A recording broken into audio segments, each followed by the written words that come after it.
Hello, you're listening to Making It Count, a podcast that provides practical financial advice for every stage of life with a twist.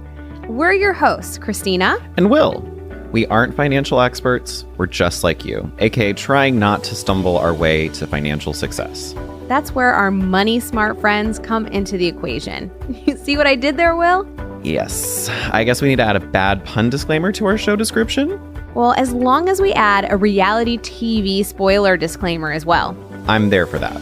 You'll want to stay tuned for fun guest interviews, discussions around money taboos, and apparently corny jokes and Real Housewives references. That is so perfectly us. So together, let's make it count. Hello, everyone, and welcome back to Making It Count. We're thrilled to be in our third season, and I'm excited about today's topic, which is all about money taboos. You make that sound so scandalous. It is. I know. I'm excited too because it's a really important topic. There was just a study that I read from Capital Group that found that Americans are more comfortable talking about mental health, drug addiction, marriage problems, sex, religion, and even politics more than they are wanting to talk about money. And that goes right into why we're using the word taboo. I knew people were sometimes reluctant to talk about money, but I didn't realize it was like more taboo than talking about politics or religion. Well, exactly. I mean, think about it. Will, how often do you talk about money with your friends? I mean, considering this podcast.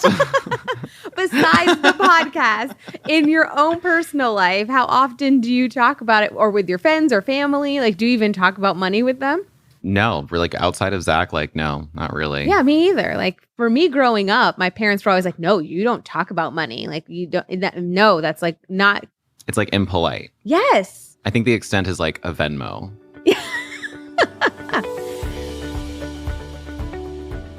Well, we have two great guests to help us get to the source of money taboos and help our listeners get past them. So the first one is an old pro of ours from season 2, Karina Rodriguez. She is the youth ambassador at Addition Financial. Hi, Karina. Welcome back. Karina. Hi. Nice to see you guys in person. I'm not in my bedroom doing this. It's really fun. But my name is Karina, as Christina mentioned. I'm very excited to be back again. Excited to be talking about money taboos. As I was reading over some of our outline, I realized how much of a taboo it's been in my personal life. And so I'm excited to talk about it today. Thank you guys for having me. We're very excited. We also have Nathan Grant, a Senior Credit Industry Analyst with Credit Card Insider. Nathan, please introduce yourself. Hi, thanks for having me. Usually you can find me speaking to credit and finance topics like these on local news stations across the country. So it really feels nice to share some insights to a whole new audience. And I really look forward to this discussion. Great. So before we go to the serious questions, Nathan, I'm going to talk to you first. You say you talk about this in a very public setting, but what is your personal money taboo that you were taught not to talk about? Well, I feel like, so my family comes from a somewhat lower to middle class background. So money was always like top of mind growing up. You know, we always had issues and things that my parents anyway, because I was a child, but, growing up around that, I just kind of understood like the shame of sharing some more maybe embarrassing money troubles that throughout my life, I think has kept things closer to my chest for a while, obviously outside of my professional setting, but still like with my friends, family, I don't talk about finances as much as I could have, and I guess that has to do with these taboos. Yeah. What about you, Karina? I totally agree with Nathan. I definitely thought that it was some sort of an invasion of privacy almost, or even rude to talk about money or how much you made, or maybe that you were showing off, or maybe if you were embarrassed, different things like that. But I do find now, being older, more mature, and obviously working for a credit union, the value of having those conversations with my friends and with my families and even with my colleagues. So I will say, last season during Real Housewives of Beverly Hills, there was a very big scandal because one of the new housewives asked another of the new housewives, how did you get your money? Oh, Because one theme of the season was that she was rich. In her divorce, this is Sutton for any listeners who know, she says in No her spoilers. divorce, she found out through financial forensics that she was a partial owner of 2 minor league baseball teams. Oh, wow. That's a divorce. Wow. That's nice. And that's your hot... And that's my hot take. I didn't take any. I didn't give a take on anything. I just said a story. All right, Will, we're letting you kick it off. All right. My first question is a big one. Nathan, why is talking about money considered a taboo? Where did that notion come from? Well, I think there's like three ways we can look at it. So one theory is that in America, anyway, the taboo about money actually started way back in Britain with the upper classes. It was possibly considered rude to discuss anything related to money, lest it be seen as something like bragging. And we even see examples of this today in, places like the workplace and stuff, where it often leads to like maybe even money myths that people start centering their whole financial decisions around just because they weren't open about it. People who are middle class and struggling a bit, they might have a hard time admitting that. It goes back to like I said about like, being embarrassed and stuff. So it's difficult admitting vulnerability when it comes to money, and especially if you might have made some less than optimal decisions that got you there in the first place. And, appearances are everything after all, or can seem that way. And one thing that's kind of interesting is that the people who are really in the muck struggling, those like living close to the poverty line, they're more likely to openly talk about money than people who aren't as worried about it, which, might just have to do with the fact that I think that like they're face to face with these issues every day and they have to work extra hard to just keep their heads above water. That's really interesting. Never thought about how that would impact someone who would have less money and someone who would have more money.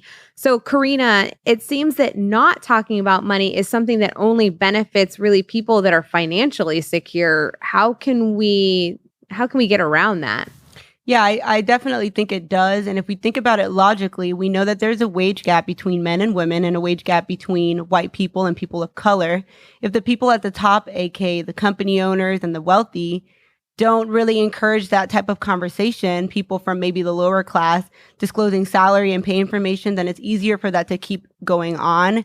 And once you know where you're at personally, if you have those conversations with your colleagues, it's easier to have that conversation with your employer or with your boss. And it's not necessarily being selfish, asking for more. It's just more evaluating where you're at and maybe, hey, I'm doing the same exact things as my colleague, but I'm getting paid less. How can we have a conversation to get that in the right way? Mm-hmm. That's really interesting that you mentioned talking about salary, talking about your income, even like between colleagues. So let me ask this question to debunk a myth about salaries. Can employers forbid employees from discussing income and salaries? No, they cannot. And this is something new for me, but it's prohibited by the National Labor Relations Act, which was passed in 1935. Obviously, the first day of your job, you're not going to go to your coworker and go, hey, how much do you get paid? Are we on the same bracket?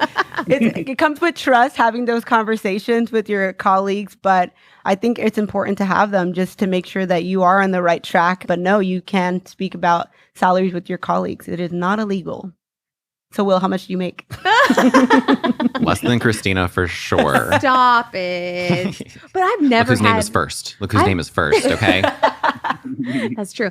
I've never had those conversations with coworkers. Like never. I don't even know how I would ask. Like that's, but you're right. Like, how's your morning? Right. Coffee good? So anyways, what was your paycheck like?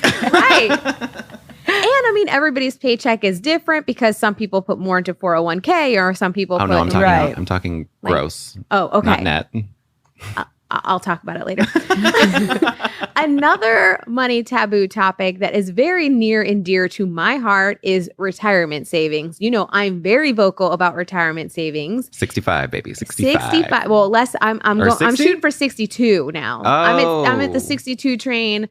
Hopefully 60 is the goal. We'll get there. But Nathan, how do we remove the taboos about retirement help with people to help them prepare for the future?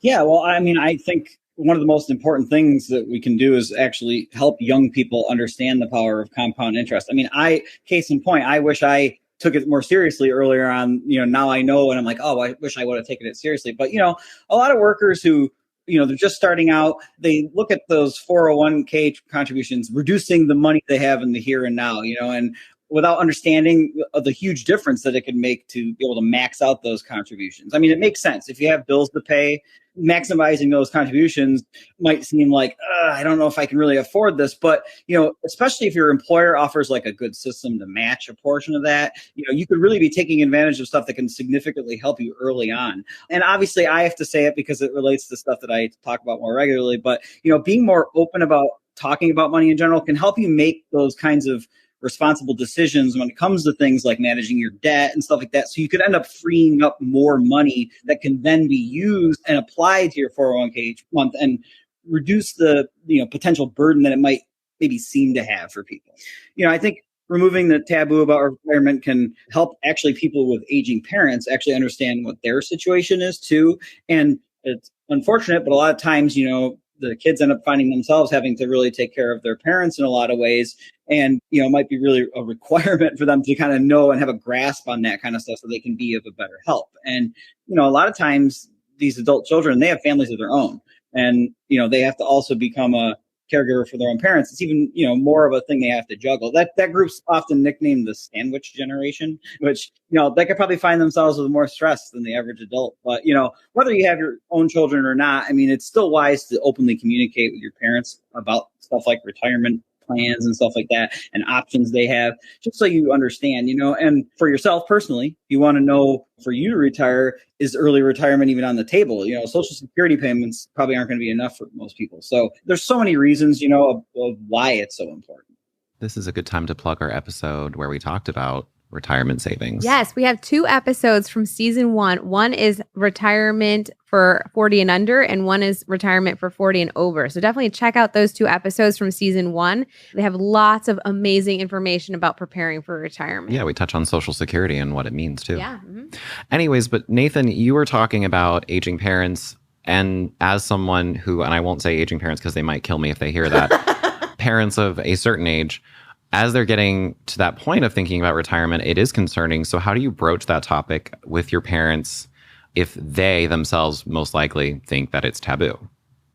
So I think the first thing is just, have a conversation about it, be as matter of fact as possible about it. There was a recent story about someone whose parents assumed that they were asking about retirement savings because they wanted to know what their inheritance was going to be. And that wasn't the case, but they assumed it was anyway. And without being straight to the point, it could easily be interpreted that way. Unfortunately, a lot of those negative type of things that are out there, it's because they've happened in the past. People have said things like that in the past. So people might be on guard. And so if you are being as matter of fact as possible about it, you might be able to open up the discussion more easier. It also might help to start with kind of like a broad overview. Don't go right into the dollar amounts.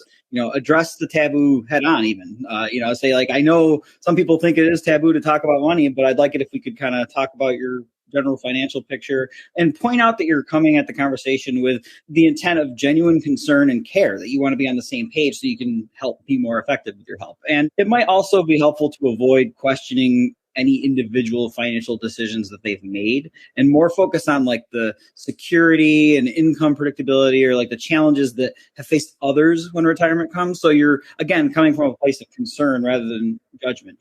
People can get defensive about money for so many reasons, and thinking about all that stuff ahead of time can really help get you a better result when you have to have those discussions, because they are big discussions, I mean, it's probably not best to like go to your parents and be like, so are you going to go to a home or are you moving in? Right. But those are really important discussions. My parents just recently have retired in the past few years, and the conversations, they were kind of tough conversations, but what is their plan? What do they have in retirement? Do we need to plan for a future where like you can't live in your own home alone? Like it's just, they are uncomfortable situations, uncomfortable conversations to have, but you do need to know how much they have saved up for, because my grandmother, she doesn't have any retirement. So now my parents are having to pay for her living and their own through their retirement. So it's added stress that way. So that conversation definitely needs to happen, rather uncomfortably, but it does need to happen. So let's go to the other spectrum, Karina. We mentioned you work with young people and their finances. So let's talk about what parents can do to help make their kids comfortable about talking about money. Yeah, so I think the main part of having those conversations is actually having the conversation, talking about money, normalizing those topics related to income, savings, debt, and what that looks like. My parents didn't necessarily say, hey, we make this amount of money. Mm-hmm. I don't think I would have understood it anyway at that time. But if we went to the grocery store and I was with my mom, we always went grocery shopping with her, all 4 of us. I don't know how she did it. That's crazy. Crazy. But we were all like in line like little ducks behind my mom. And if I asked her for something, she wouldn't just go, no, you can't, because I say no, and I'm your mom, and that's it. She would always go, no, because we have this amount of money and I have to feed 6 people. So this is why X, Y, Z, this is why. And I think that helped everything click in my brain. Not necessarily she had to tell me that she made X amount of money, but just seeing those examples in a real world setting kind of helped me. It made it click like, okay, I have to calm down with asking my parents for this cash register. I always wanted cash registers for everything because she needs to feed the family, X, Y, Z, like things like that. And it clicked in my head that way. So just having those conversations with the kids. Yeah. I do love children's concept of money. I have a friend who I think he's 5 now. She took him to the movies and then they went to lunch and then he wanted to go to an arcade. And she was like, hey buddy, like, between movies and lunch, mom spent $60. Like, do you realize how long I've had to work for this money? Like trying to equate time at work to money. And he was like, yeah, you must have worked like 6 hours. And so I told her like, oh, you're making $10 an hour. So you figured out how much your friend makes. And that's how you find out your colleagues make. Well, something that I had recently did with my kids is I downloaded this app called Go Henry, and they have their own little debit card that's a MasterCard debit card, and they get it in the mail. Like they have their own card with their name on it, and it's contactless, and you can use it anywhere online or when we go to Disney.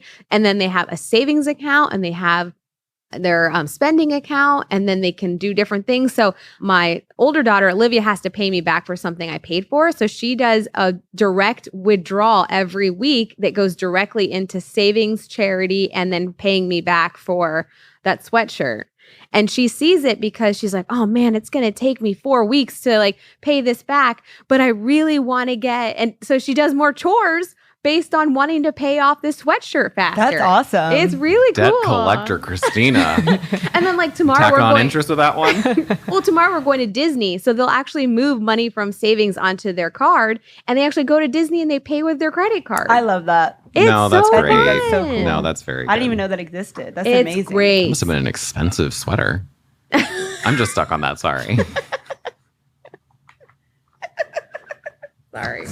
Speaking of people in debt, credit card debt is a big problem, and it is one of the taboos of money. That's something I think people really don't want to talk about. So Nathan, why is talking about debt and credit card debt especially so hard for some of us? Yeah, well, I think there's a lot of shame attached to debt. And, when people are ashamed of their behavior, even if it's common, they're still going to be reluctant to talk about it. According to Experian, the average balance on credit cards alone at the end of 2020 was just under $6,000. So that doesn't include other forms of debt. And so obviously many aren't alone in dealing with that. Like it's a very common thing, but that doesn't stop people from holding back from talking about it. It's hard to admit when you've lost control of something, and a lot of people just avoid talking about it for that reason. But here's the thing. Everyone's financial situation is unique to them, and dealing with it alone can be difficult. By reaching out and discussing it with others, you can identify the steps you need to take to help your unique situation. And there are so many resources available to help you find those answers, from personal bankers and credit unions to people like us who can answer some of these questions that people might need to be talked about with beforehand. And it is just an unfortunate fact of life that taboos like this, they feed on themselves. And, when we're afraid to talk about debt, we don't talk about it. And that perpetuates the taboo, and it perpetuates making the same daily decisions too. So the debt itself can pile up because of things like interest rates and stuff. So especially if you're only making the minimum payments, you're just like never getting out of that. So it kind of becomes this like self-fulfilling prophecy if you just don't start the dialogue somewhere. I mentioned some money myths earlier that, are out there because of these taboos. And if you're making assumptions about something as important as paying off your debt and stuff, because you haven't taken the time to talk about the situation, you could end up inadvertently making things worse for yourself in your silence. I mean, I think another thing that kind of contributes to that, like, I don't want to talk about credit card debt, is because people who don't have credit card debt or have maybe gotten out of it, they don't talk about having gotten out of it. They talk about how they pay everything every month and they don't let their cards accumulate a balance or this, that, and the other. And so the people who do have a balance, which I think is honestly the majority of people, have some sort of credit card balance. I mean, you just stated in the statistics, like an average of $6,000. Yeah. It makes those people feel like, well, I must be doing something wrong. I can't talk about it because this other person is doing so much better. I don't want to look stupid. I don't want to look like I'm bad at money. Yeah, they could be embarrassed. Yeah. So that makes sense. I mean, if you feel like you're not doing well at something, you don't want to go advertise it. When in the other direction, maybe that person could reach out to the person that's doing really well and have those conversations and see like, what are you doing, or how did you get out of this, and use them as a resource instead. Yeah, I mean, I think you need to start shaming Olivia about the debt that she's in to you now. That purple hoodie. Purple hoodie. Let's put her into debt. So talking about taboos, Nathan just touched on something. They just keep perpetuating themselves. So Karina, what can we do to kind of get out of that circle of having these money taboos? Yeah, so I really think it's up to the individuals to break the cycle. And that's the case with any taboo topic. It wasn't that long ago that as a society, we weren't comfortable talking about women's reproductive health. But individuals have made it a point to talk about it now, and the taboo is significantly less powerful. That's really true. In a previous episode, we talked about money being the number one topic of arguments in marriages. So, Karina, how can couples overcome taboos and share financial information? Yeah, I think this is the big one. And obviously, it's such a huge thing. I'm not married, so I can't speak on behalf of a married person.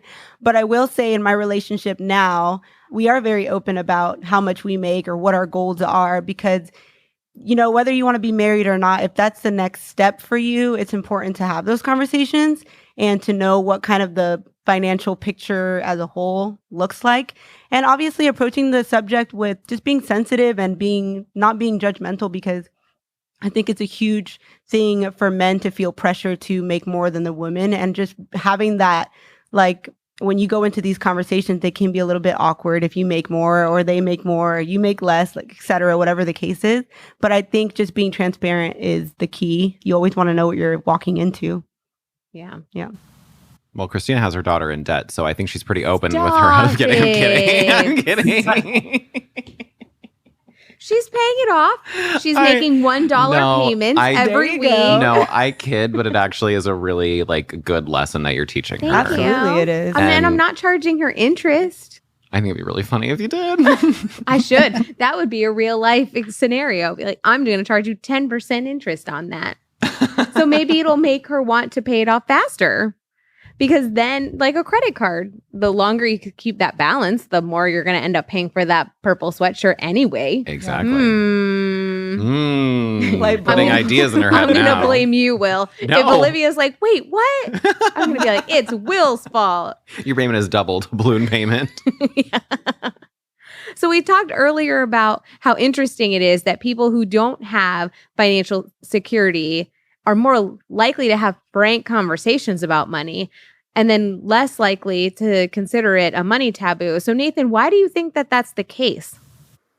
Well, I mentioned earlier that these are people, they're on the front lines. This is their day-to-day life. So I think it's mostly out of necessity. If you don't know where your next paycheck is coming from, or you're in a situation where you're juggling bills, or you're balancing multiple credit card balances and all the debt that comes with it and interest, you can't really do that without putting your money front and center. So the whole issue of whether it's polite or in good taste to talk about money specifics can really go out the window when money's a problem. I mean, that may be the one example where that's not the case, because you can silently kind of make the minimum payment every month and act like everything's fine. But meanwhile, you're throwing away money towards interest fees every month. And all it takes is, one medical or pet or vehicle related emergency to put someone over the edge financially. And honestly, isn't that usually when these types of problems seem to pop up, is when you're in the thick of it. So, people who are financially stable on the surface, but have a lot of debt, they may not talk about it openly because they're embarrassed by it, or it's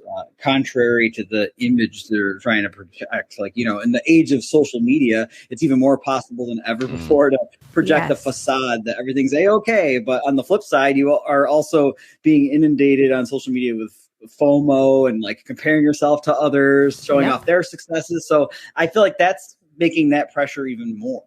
That is so true. So it's true. The people that were renting, they weren't renting, they were paying this guy to take Instagram photos in front of his private jet. So they weren't going on a private jet. They weren't doing anything. They were just taking pictures in front of it. So they appeared that they were going somewhere. Or I just recently read an article about this Instagram family, like influencer family, where they live in this big, beautiful house and they have all the best clothes and all of that. And then it ended up that their house was in they were in bankruptcy. Their house was in foreclosure. Like all these people are going after all the like cars that he had. And it was all a facade. And people believe that that's how they lived. Yeah. Like we can't live like that. Yeah. No, it's wild. Do not believe Instagram. No. TikTok And makes it don't even compare. worse Yeah. nowadays.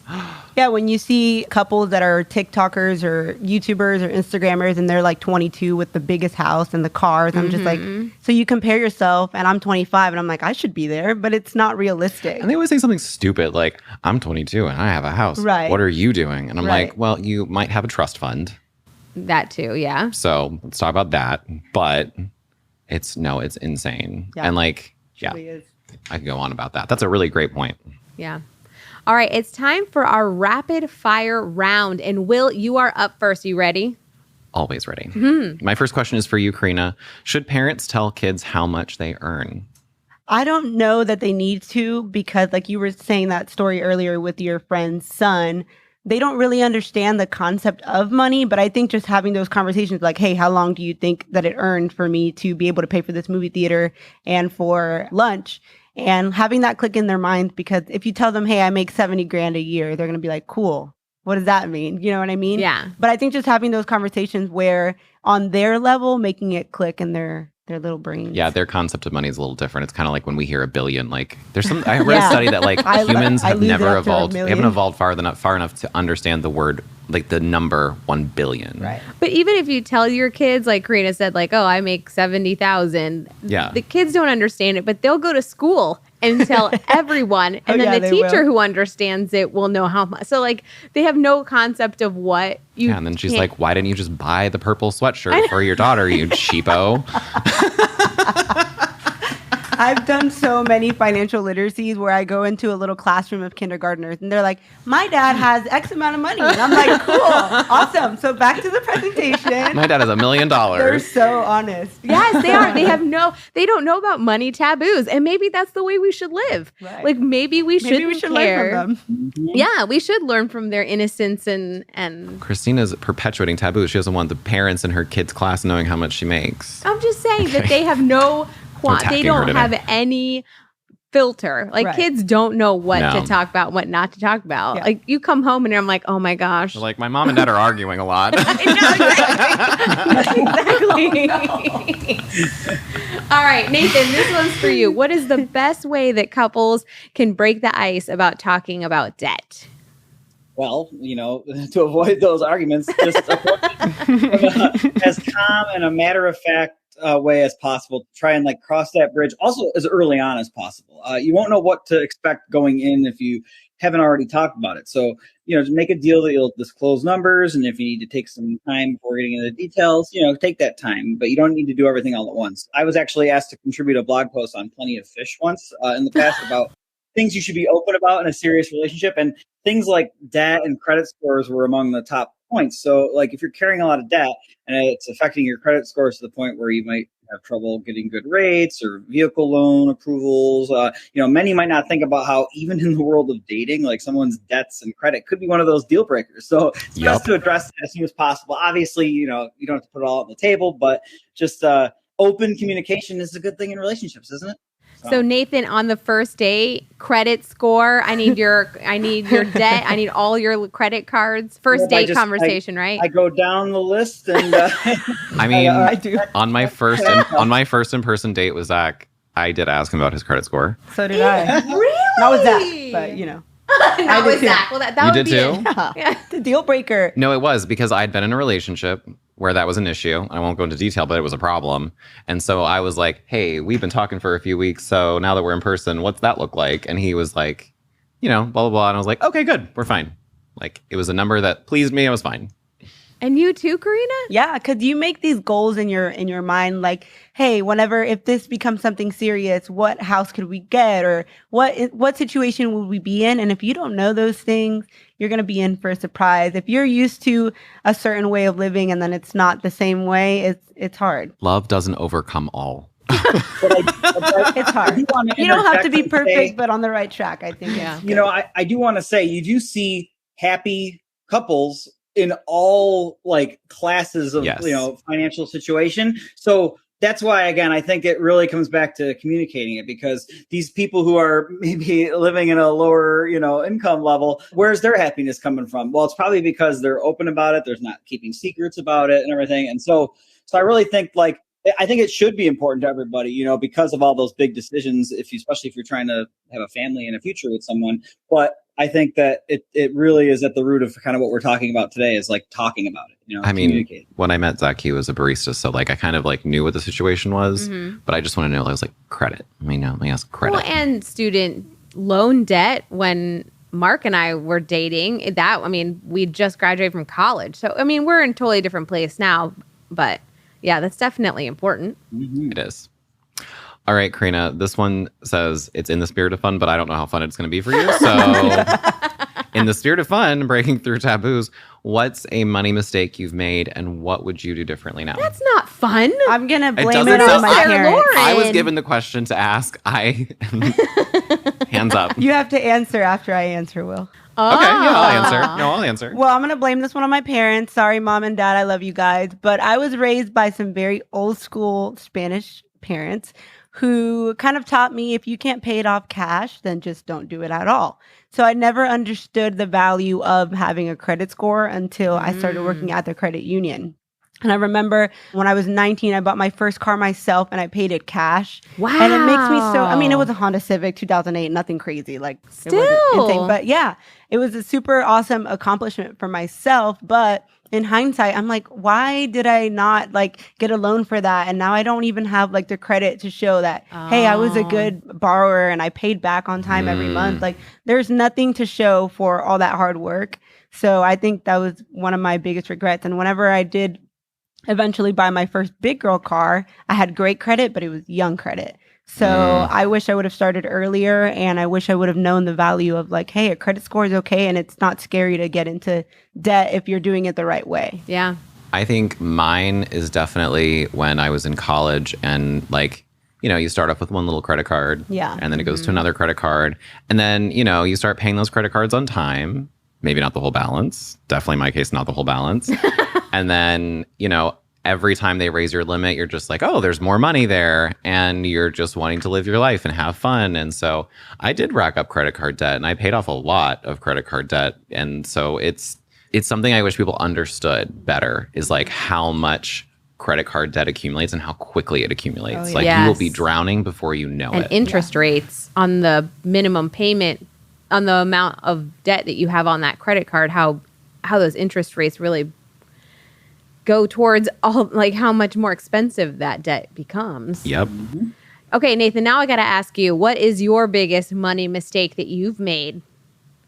Well, I feel like we've I want to throw my hat in the ring too. Like that's a similar thing. Is like it's the early years, because I think that like unfortunately, you know, when we're taking like trigonometry 3 and stuff in high school that we'll never use, we're also not like taking or learning the things about balancing a checkbook or you know, starting a good savings account and everything. So it's like for me, a lot of the big mistakes were kind of like what you guys just said: getting credit cards early on, maxing them out. I didn't make late payments, which is good, but like I didn't know anything about things like your credit utilization and how much of your credit's being used and how that affects your credit scores and stuff. And so like, you know, I look back now with the knowledge I have now and I'm like, oh, if only I knew. Because then it's like, because the thing with credit and stuff like that is, you know, your credit, it is your credit history. It has history in the name. So the longer that you're showing responsible behavior, that's even better for you. So yeah, it's definitely credit cards, which is ironic considering, you know, I'm talking about credit cards all the time now and giving advice about it. So, but it's like knowing that, like, I guess it's nice that I've come full circle, you know. And now you get to share all of your knowledge with other people so that they don't make the same mistakes. Exactly. I think my story is very similar to Karina's because I have, you know, very old school Spanish parents, and credit was scary. Like I was always taught, like, don't like your credit card, like you have to be very careful with it. So I have one credit card and it's my same credit card I've had since I was 18 years old. And I thought you said you were going to get another one. I'm thinking about it. But I still have that one credit card and I was always afraid to use it because I didn't know the importance of credit. So although I feel like we have had the opposite, like you guys and Karina and I had the opposite situation, but almost it still hurt our credit in the long run because I couldn't get credit because I didn't have any credit to show that was responsible. Right. I mean, another thing I think about, like with that situation, putting so much cash out for a car is not always the wisest decision, No, right? it's Because you not. may not be keeping that collateral of the car as long as you think you will. And it could have been something you put into a retirement savings account or something else. Anything And like, else. I mean, I remember getting my first job and they were like, here's your 401k plan. I was like, whatever, I don't know what that is. And like, I just didn't care. And like, thank God that I got it and that I Right. actually did start giving to it. And now I'm like starting to see the benefits of compound interest. And I'm like, oh, okay, that's great. Yeah. It's also very frustrating to see money you can't touch though. Yes, and that's For me, true. I'm very yes. I'm like, oh, look at all that money that I won't see for a very long But- time. But when you get to that point, you're going to be like, Oh, thank thank God. goodness young Will knew to do that. Yeah. You know, you're going to thank yourself later. Now we'd like to give you both a minute to talk about what's going on with you and how our listeners can stay connected with you outside of the show. So Nathan, do you want to go first and tell our listeners how they can find you? Yeah, sure. Well, thank you. So as I mentioned, you can possibly see me giving credit advice on various topics across local news stations. I help out with, like, if they're writing a story about a credit related topic that we can help with, you might see me on there all around the country. But creditcardinsider.com is a website that not only compares and reviews credit cards across all categories, so you can really find the exact card to best serve your own, like I mentioned earlier, unique financial situation, since everybody's different. But we have a whole section called our Academy, which has articles about all sorts of credit topics, from how to build credit, how to view and understand credit scores, credit reports, things like security and dealing with fraud, just to name a few. So there's a ton of stuff on there, and our contact information's on the site. So someone, whether it's me or somebody else with Credit Card Insider, is always quick to respond to any credit questions you might have. So, you don't have to worry about talking about some of those taboo subjects, because we're happy to talk about them. You're a safe place to talk about those taboos. Yes. Exactly. Well, we really appreciate you joining us, Nathan. And Karina, it's your turn. How can our listeners get in touch with you? So you guys can get in touch with me with, first, I want to just offer a quick resource, our website, additionfi.com. We do have a financial education tab on there. We have a lot of cool resources, calculators, guides, workshops, just different things for you to guide yourself into that financial wellness if you want to do it more on a personal level. But if you would like to talk to me, my email is, and I hope that they put this somewhere because it's a long one, I always say this, krodriguez-penalver at additionfi.com. And you can request for me to come out. I do facilitate a lot of financial literacy presentations for all ages. So if that's something you're interested in for your school, your class, your organization, your club, you name it, I'm there. And I'm sure producer Lauren will put your very long and complicated email in our show notes. Oh, I got a thumbs up. Yes, it'll be Thank there. you. Thank you guys for joining us. Of course. All right, well, now's the time for our favorite segment we call What did we learn today? So I loved this episode. I think the biggest lesson for me, it's actually something I have known, but it kind of comes around because I forget about it, is the idea of being open with people maybe about your salary. And it doesn't mean you go around like screaming it out to the void, but being willing to have that conversation with people who are close with you. To me, the biggest thing is that it does help contribute to the conversation around wage gaps. I personally know a situation at a institution in Florida that happened, and what ended up going on is that all these people from all different areas, women specifically, started calling out how much they were making, and then some of their male colleagues were also calling it out, and they found out that there was a larger than average wage gap between men and women, and even women who had been at the company like twice as long as those men. Wow. So it ended up being like a huge kind of deal, and the company ended up having to do something about it. So I think that when the conversation is right and when it's handled appropriately, it can be very effective in helping people. What I learned from today's episode is that it's not a bad thing to talk about money, and we could help each other. Like, I have, as you know, I'm really passionate about retirement. But I have younger friends that are like, oh, I don't know what that doesn't matter to me now.